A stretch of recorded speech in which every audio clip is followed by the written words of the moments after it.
ఎట్లా చూస్తారు కర్రెగుట్టలో పెద్ద ఎత్తున బలగాలు మోహరించాయి. మరోసారి కూడా ఆపరేషన్ 2 పేరుతో కూడా మావోయిస్టులను ఖచ్చితంగా మార్చి 31 కల్లా లేకుండా చేసేటువంటి పరిస్థితి కూడా కనబడతా ఉంది. మరి ఇప్పటికైతే మీరు నిరసనలు వ్యక్తం చేస్తున్నారు. ఎన్ని నిరసనలు చేసినా ఖచ్చితంగా కాల్చి చంపైనా చంపుతాం, లేకపోతే మీరు బయటకన్నా వచ్చి లింగిపోండి అని చెప్పి ప్రభుత్వం చెప్తుంది. ఏం చెప్పాలి? ప్రభుత్వం గత 2 ఏళ్లుగా అదే మాట చెప్తున్నది.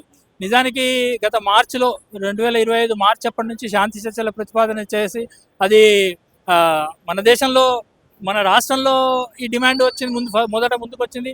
తర్వాత వివిధ రాష్ట్ర ప్రజాస్వామిక సంఘాలు కూడా కలిసి అప్పుడైతే ఢిల్లీలో కూడా ఒక సమావేశం జరిపి మల్లికార్జున ఖర్గే, రాహుల్ గాంధీ వీళ్ళందరినీ కూడా కలిసి ప్రతిపక్ష పార్టీలన్నింటినీ సిపిఎం, సిపిఐ అంటే బేబీ గారిని, రాజా గారిని వీళ్ళందరినీ కూడా కలిసి కూడా దీని మీద డిమాండ్ చేయడం, ఈ ఆపరేషన్ని కగారు ఆపరేషన్ని ఆపి శాంతి చర్చలు జరపాలని డిమాండ్ మీరు కూడా చేయండి అని విజ్ఞప్తితోటి ఎంతోమంది ప్రజాస్వామిక సంఘాలు, మేధావులు కలిసి కూడా అప్పుడు వెళ్ళారు.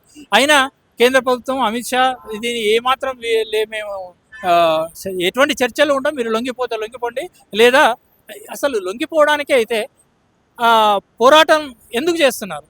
పోరాటం చేయడము 50-60 ఏళ్ల నుంచి పోరాటాలు చేస్తున్నది అయితే లొంగిపోవడం కోసం అయితే కాదు కదా.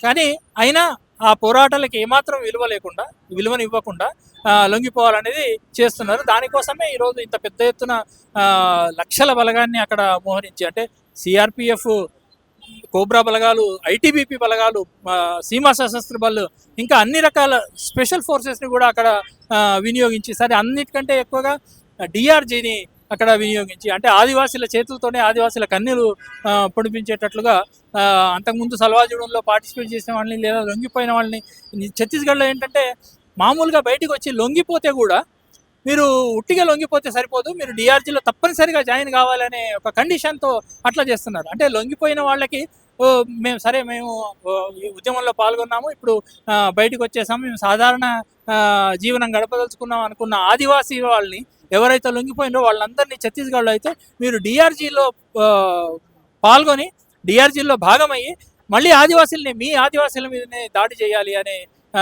పాలసీని అక్కడ ఛత్తీస్గఢ్ ప్రభుత్వం కానీ కేంద్ర ప్రభుత్వం కానీ అవలంబిస్తున్నది.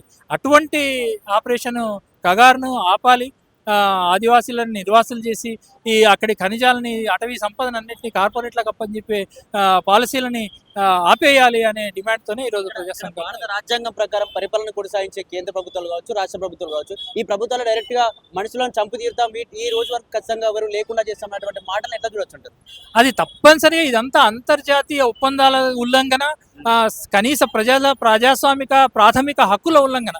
అంటే నిజానికి అట్లా చంపుతామని కాదు, అంటే ఒక సాయుధ ఘర్షణల్లో మాత్రమే మావోయిస్టులని చంపడం లేదు, పట్టుకొని చంపిన ఘటనలు కూడా మనం చాలా ఎక్స్పోజ్ అయిన ఘటనలు మనం చూస్తూనే ఉన్నాం. హిడ్మా కానీ, చైతే కానీ, కామ్రేడ్ కోసా, కామ్రేడ్ దస్రు, వీళ్ళంతా, కామ్రేడ్ రేణుక, చైతన్య అంటే రేణుక, వీళ్ళందరినీ పట్టుకొని కాల్చి చంపారు. హిడ్మాతో పాటు కామ్రేడ్ రాజేని, ఇంకా ఆయనతో పాటు ఇంకో 5-6 వీళ్ళందరినీ టౌన్లో పట్టుకొని ఇట్లా కాల్చి చంపారు. సో ఇవన్నీ ఇది ఏ రాజ్యాంగం ప్రకారం ఇది అమలు చేస్తున్నారు? అంటే మామూలుగా ప్రభుత్వాలన్నీ అంటారు, ప్రభుత్వాలన్నీ ఏమంటుంటాయి, మీరు రాజ్యాంగబద్ధంగా పోరాటం చేయండి అని. రాజ్యాంగం పట్ల నీకున్న గౌరవం ఏంటి? రాజ్యాంగం పట్ల నీకున్న గౌరవం ఏంటి? నువ్వు చేసుకున్న అంతర్జాతీయ ఒప్పందాల పట్ల నీకున్న గౌరవం ఏంటి? అంతర్జాతీయ ఒప్పందాల ప్రకారం ఇట్లా తన దేశ ప్రజలపైననే ఇట్లా విమాన దాడులు కానీ, మోటార్లు కానీ, రాకెట్లు కానీ ప్రయోగించకూడదు. ఇవి జెనీవా ఒప్పందాలకు పూర్తిగా వ్యతిరేకమైనవి. ఈ ఒప్పందం ఉల్లంఘనలు నువ్వే చేస్తున్నావు కదా, ఈ రాజ్యాంగ ఉల్లంఘనలు నువ్వే చేస్తున్నావు కదా.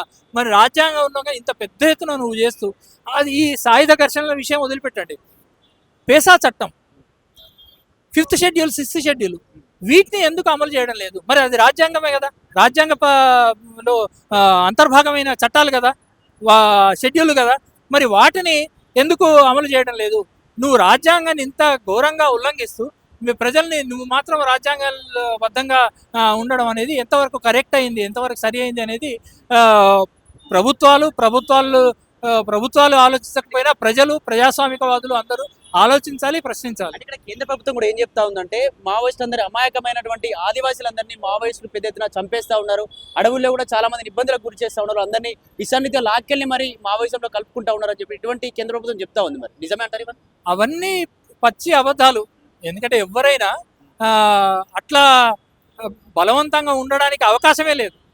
బలవంతంగా విప్లవోద్యమంలో అప్పుడు కూడా సల్వాజుడము పెట్టి వందల మందిని ఆదివాసుల ఒక మూక దాడులు చేసినప్పుడు కూడా ఆ ఆదివాసులే ప్రధానంగా ప్రతిఘటించి ఆ, ఆ సల్వాజుడిని ఓడించిండ్రు, గ్రీన్ అంటే ఓడించిన ఇవన్నీ అంటే ఆదివాసుల ప్రతిఘటన, ఆదివాసుల యాక్టివ్ పార్టిసిపేషన్ లేకుండా ఆ, ఈ పోరాటం ఇంతకాలము మావోయిస్టు ఉద్యమం అసలు నిలదొక్కుని ఉండేదే కాదు. కాబట్టి అవన్నీ దుష్ప్రచారం, అవన్నీ తప్పు. ఇక్కడ ప్రభుత్వం ఏమో తగ్గే ఆదివాసులు తమ హక్కుల కోసం పోరాటంలో భాగంగా అందులో మావోయిస్టులు వాళ్ళకు మద్దతుగా నిలబడి ఉన్నారు. ఇక్కడ ప్రభుత్వం ఏమో తగ్గేది లేదు. ఖచ్చితంగా మార్చి 31, 2026 కల్లా ఎవరు లేకుండా చేస్తాం, వస్తే ప్రజల్లోకి రండి, లేకపోతే అడవిలోనే చనిపోండి అంటూ కూడా పెద్ద ఎత్తున మాట్లాడుతూ వస్తా ఉంది. మరి తగ్గే పరిస్థితి ఉంటారా? మీరు చెప్తున్నారు తగ్గాలి, ఖచ్చితంగా ప్రభుత్వం శాంతి చర్చలకు ఒప్పుకోవాలి. శాంతి చర్చలకు అసలు స్థానమే లేదు, ఖచ్చితంగా చంపడమా, మీరు అడవిలోంచి బయటకు రావడం అని చెప్పి ప్రభుత్వం చెప్తారు. ప్రభుత్వము ఈరోజు గత 2 ఏళ్ల అనుభవం చూస్తే ఏమాత్రము వెనక్కి తగ్గుతుందని కానీ ఈ ఆపరేషన్లు ఆపేస్తుంది కానీ అది అవకాశమే లేదు. కానీ బయట ఉన్న సమాజంగా ఒక ప్రజాస్వామికవాదులుగా మనం ఏం చేద్దాం? మనం దీన్ని ప్రశ్నించాదా వద్దా? ఇది జరుగుతున్న అన్యాయాన్ని ప్రశ్నించాదా వద్దా? కేంద్ర ప్రభుత్వం చేస్తున్న, రాష్ట్ర ప్రభుత్వాలు చేస్తున్న అన్యాయాన్ని, ముఖ్యంగా బీజేపీ ప్రభుత్వం ఇంత దారుణంగా ఆదివాసీ హక్కుల్ని కాలరాస్తూ వాళ్ళని ఈ జరుపుతున్న మారణకాండని మనం చూస్తూ ఊరుకుందామా? ఈరోజు ఎక్కడో పాలస్తీనాలో జరుగుతున్న దాడులకు వ్యతిరేకంగా ప్రపంచవ్యాప్తంగా కోట్లాది మంది ప్రదర్శనలు చేస్తున్నారు. వాళ్ళకి ఏముందని పాలస్తీనాలో ఎందుకు ప్రదర్శనలు చేస్తున్నారు? అదే బాధ్యతతోటి ఇక్కడ కూడా నిరసన తెలపాలి, ప్రజాస్వామికవాదులుగా ప్రజలుగా నిరసన తెలపాలని ఒక బాధ్యత. అది మన పక్కన జరుగుతున్నదాన్ని మనం కళ్ళు మూసుకొని ఉండకూడదు. మన దగ్గరికి రాలేదు కదా అని, మన దగ్గరికి కూడా వస్తుంది. రాలేదని కాదు, ఇప్పుడు కూడా జరుగుతున్నాయి, కానీ మనకు కంటికి కొన్ని కనిపించనివి, కొన్ని కనిపించేవి జరుగుతున్నాయి. చాలా స్పష్టంగా కూడా మన దగ్గరికి కూడా ఇవన్నీ వచ్చే అవకాశం తప్పనిగా వస్తుంది. కాబట్టి మన అందరూ సామూహికంగా తమ హక్కుల కోసం పోరాటం కోసం నిలబడ్డప్పుడే ఇవి హక్కులు అనేది ఉంటాయి. లేకపోతే ఎప్పుడైనా ఈ కార్పొరేటు సంస్థలు కానీ ప్రభుత్వాలు కానీ కార్మికుల హక్కులు, రైతుల హక్కులని, ఆదివాసీ హక్కుల్ని, మహిళల హక్కుల్ని, వీటన్నిటినీ కాలరాచి వేయడానికి అనుక్షణం చూస్తూనే ఉంటాయి.